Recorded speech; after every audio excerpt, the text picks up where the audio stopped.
Mr. Prato is a writer, editor, teacher, and body worker who doesn't quite get how she went from having a bleached blonde faux hawk to wearing clothes from Chico's. She's currently working on a unified theory of how to get everything done. Yes.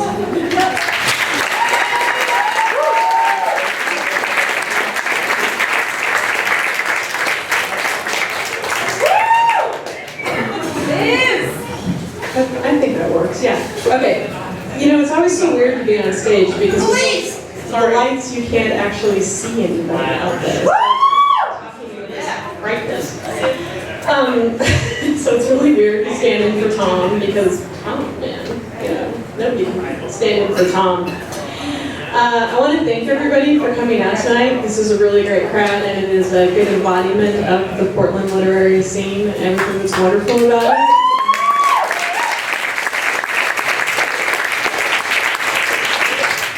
A special shout out to some people who we have over here, this little group of people who are about to start their MFA at Eastern Washington University, and they came down just for this show.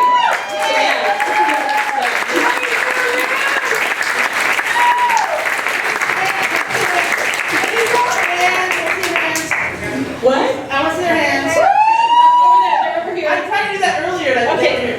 One of them might be in the bathroom. Okay, so we'll make her feel very self-conscious when she comes out, okay?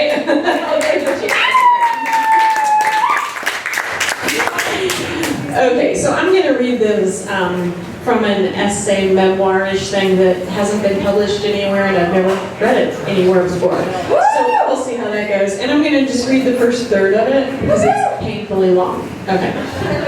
It's called A Change in Altitude. It's spring break, 1986, and I'm staying at my dad's house in Denver instead of my mom's house in Denver because my mom hates Leon, my boyfriend for the last 2 years. My mom hates Leon because he's older than me and because I took the first semester off from college to live with him and because he deals coke. So I'm staying at my dad's house instead of my mom's house or even at Leon's house because Leon has a new house and a new roommate. And even though we're technically still together, being apart for the last few months makes it impossible to be close now. We are like a thread split in half, unable to tightly retwine. The first night at my dad's house, I take off all my clothes and sit in the steam room. For the last 3 months, I've been jumping out of my skin to escape college in Portland, but when I think about what I've come back to, who's out there waiting for me, or maybe never even noticed I was gone, it's a jumbled mess of faces and names moving from club to club, from party to party. It makes me just want to sit alone in the moist heat. My dad says that the steam room is a good place for him to work things through, so I watch the steam circle around the light and try real hard to think about all my problems, guys and sex and getting my first ever D and all that rain and the dealing coke disaster and the bloody noses I got after I quit, but I can't get close to any of it. It seems like the distance would be good, but it just makes me feel ripped apart from everyone and everything.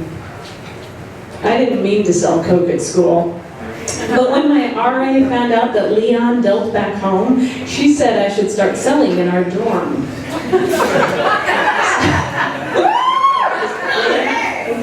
Selling makes you feel like you have control over other people, even if you don't have control over yourself.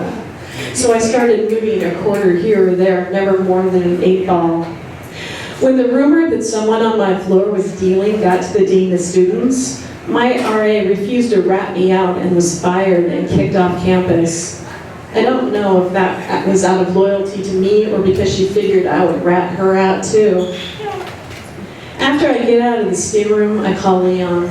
We just saw each other. He picked me up from the airport and dropped me off at my dad's house, and as soon as he answers, I realize I don't know what to say to him, not after I've slept with the guys I've slept with, so we just small talk it for a few minutes and then say goodbye. Later, I go through some boxes in the basement and find my senior yearbook. The first note I read is from this girl in the punk scene that I used to hang out with. She quotes Lou Reed and then says maybe I can come party with her if I get bored, and the last thing she writes is, "Don't overdo it on the snow, okay?" I reread the note, wishing there was a good luck in there somewhere. I look through my entire yearbook for one goddamn good luck, but there's not a single one scribbled in the glossy white margins. I dream about Chase, a guy from school who I slept with. In real life, he's a modern dancer, and in my dream, he's choreographing a dance I'm in, and my tutu is a giant chicken of a sea can. It's too ridiculous, and I can't imagine what it means, but I wake up at 11:30 feeling scared and alone, like I'll be scared and alone forever. The feeling lingers with me throughout the day, an acrid tincture pulsing through my veins. That afternoon, I visit Julie at the New Wave clothing store where she works. We talk about our friends who are doing a lot of X, and I ask about her roommate, Lisa. One week she brought home a different guy every night, Julie says, like she couldn't be more bored. She thinks she's pregnant. No doubt, I say. She has no idea who the father is. She'll just make it whoever she wants it to be. Julie's got some version of the life I used to have, and I honestly can't remember if I was happy. More things have happened to me in the last 3 months at college that usually happen in a year, and she's still doing the same thing as when I left. But am I any better off? The only difference is now I'm more manic than everyone else at my neo-hippie college. Are you happy? I asked Julie, thinking that'll make me remember how I was in Denver. She rests her chin on her hand and says, yeah, sure. But she doesn't look happy. She doesn't even look content.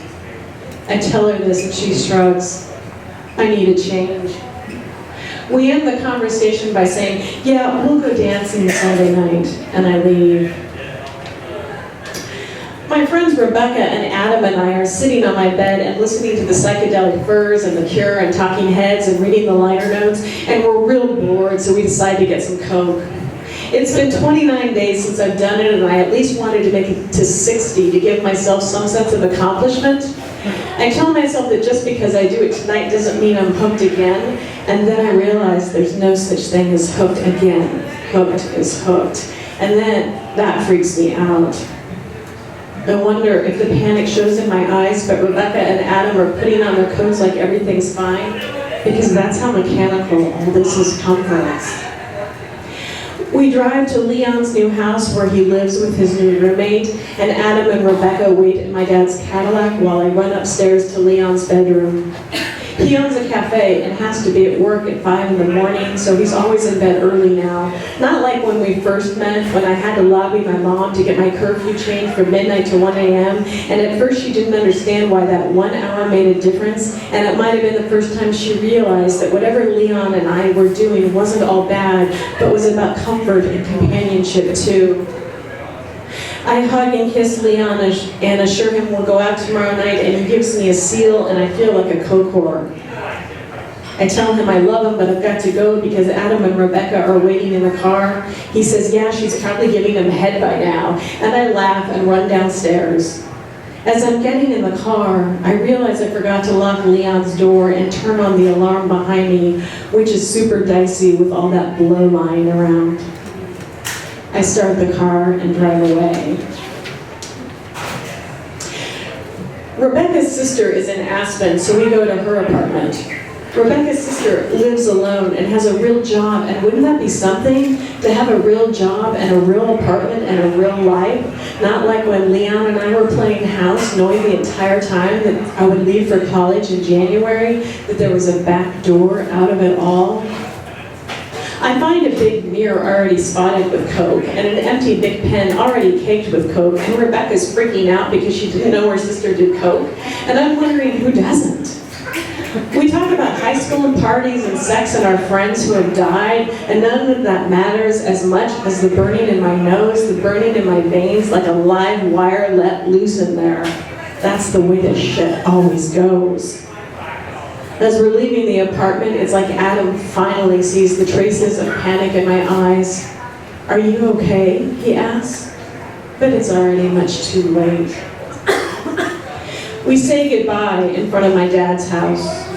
Rebecca goes to her car and I kiss Adam goodnight, and he just stands there like he wants more, and I wonder what he expects. for us to do it in his car in front of my dad's house? I tell him I'll call him, and I walk towards the door. The first thing I do is take a shower and tell myself over and over again that what I've done really isn't that bad, and I'll be fine, I'll be fine. I lie in bed with the lights on.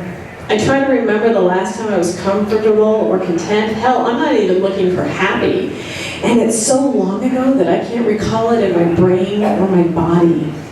You'd think that would make me sad, or at least scared, but it's like I'm in some black hole where love and fear and hope and confusion have collapsed into a heavy, dense mass and nothing can escape.